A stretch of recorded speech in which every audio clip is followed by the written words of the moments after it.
Before the adventure of Banjo-Kazooie, before the revolution of GoldenEye, before the vastly underrated genius that I hope to someday review on this show of Jet Force Gemini, Rareware was best known for one thing: the Donkey Kong Country trilogy.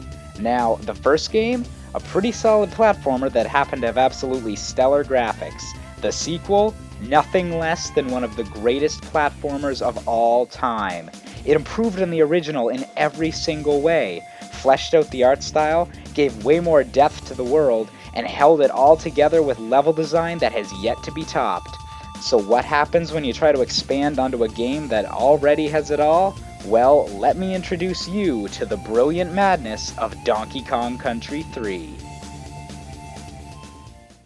Now, as I said, Donkey Kong Country 2 is widely regarded to be the best of the trilogy, and the original usually gets a lot of praise for starting the series and for the nostalgia factor. Practically everybody seemed to own that game in the late 90s. Given its older siblings' acclaim, it's kind of startling how little you hear about this third game. Hell, even Donkey Kong 64 gets more praise, and that's usually seen as the worst offender of the collectathon genre. And even when people do talk about Country 3, it's usually complaints along the lines of, "Who the heck is Kiddy Kong?" and "It's all just a load of gimmicks." Now, while I can't really explain Rare's thoughts process on this thing, I can defend their choice when it comes to the game's level. Let me reiterate once again. Donkey Kong Country 2 has practically flawless level design, and trying to follow that up directly was bound to cause disappointment. It's a problem that all trilogies with great second installments have to face. How do you subvert expectations and avoid falling prey to Ewoks, Bane, or... ugh. Rare was under a deadline to release in the Super Nintendo's short remaining lifespan, and had little time to try and revolutionize the genre all over again. So, they did the only thing they could: take the assets they had and go completely crazy with them. Don't believe me? Let's take a look at the game's first two worlds. Most games, they start off with the basics, easing you into the nuances and neat little tricks you'll need to master over the course of the game. Donkey Kong Country 3 starts off like that, and has a fairly average opening level in the new setting of the Northern Cremasphere. And, well, there's nothing really too fancy to see here. Then you have this second level in a warehouse, with levers hanging from the ceiling that need to be pulled to open timed doors. You'd assume that this is a mechanic being introduced, that'll be essential and developed more later on, right? Well, no, these levers are isolated to only this world.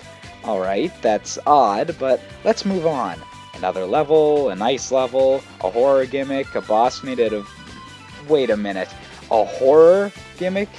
Yeah, for the last level of the first world, the game randomly introduces a mechanic where the elephant transformation is scared of the rat enemies when they walk into lit areas. This mechanic is then never used again. Why? Because Rareware, that's why. The second world of the game then stops any pretenses of being an average platformer. Every single level has something unique, a mechanic or gimmick that is never used again. Barrel shields, rat-powered doors, bouncing spiders, and arranging barrels as floating platforms. There's even a level with both a swarm of invincible bugs and a timer to race a bear's fastest run. Two completely independent gimmicks in the same level. It's absolutely ridiculous! But honestly, that's where the game gets its charm. Few games can match the sheer variety of situations that Donkey Kong Country 3 throws at you, and none can really match up to the quality of each gimmick. Rare takes mechanics that could easily support entire worlds of any other platformer, and cuts it down to only its best parts, creating levels that are memorable and unique. When someone mentions Giant Sawblade when discussing this game, you automatically know exactly which level they're talking about. Sure, Donkey Kong Country 2 has equally memorable levels as well, but not in such great numbers. Added with the fact that Rare added side quests involving bears and banana birds, along with an actual world map to explore, and Donkey Kong Country 3 is filled to the brim with content and personality. This is the game that happens when you fill a room with some of the industry's best level designers and tell them to go completely nuts. And amazingly enough, it works. So, does Donkey Kong Country 3 live up to the hype set by its predecessors?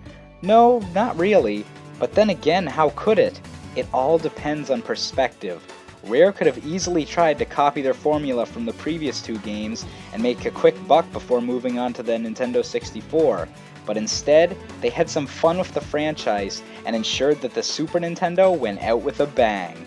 It may not be the best Donkey Kong game, but for the reasons I've said above, it just may be my favorite, and that willingness to experiment and create the world's most varied 2D platformer, well, that was really freaking clever.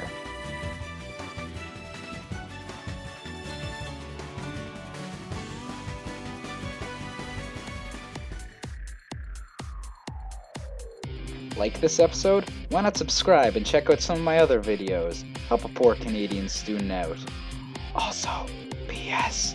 I'm not sure how much longer I'm gonna do this whispering joke, but making this video go viral would be really freaking clever.